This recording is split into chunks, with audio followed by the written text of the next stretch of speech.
સ્થાનિક સ્વરાજ્યની ચૂંટણીમાં ભાજપની સાથે સાથે આમ આદમી પાર્ટીના ઉમેદવારો પણ મેદાને જોવા મળી રહ્યા છે.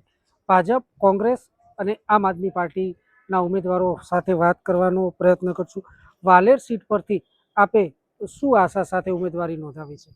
એસસી એસટી ઓબીસીની સર્વ સમાજનું કામ કરવા માટે અને સર્વ સમાજને સાથે લઈ અને જંગી બહુમતીથી જીતવાની તૈયારી પણ અમારી છે. ધાનેરાની સ્થાનિક સ્વરાજ્યની ચૂંટણીમાં 26 તાલુકા પંચાયતની સીટ છે, 5 જિલ્લા પંચાયતની સીટ છે, જ્યારે 28 ધાનેરા નગરપાલિકાની સીટ છે. આમ આદમી પાર્ટીના અગ્રણીઓ જોડાયા છે.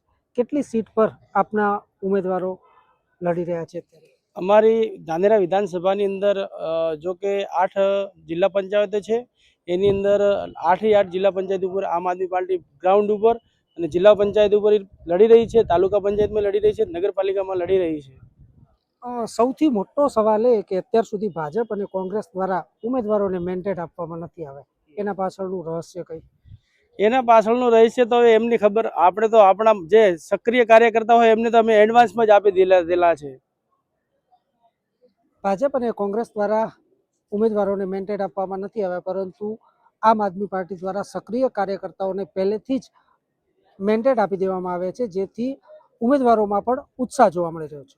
Suresh culture, DNR news, Dhanera.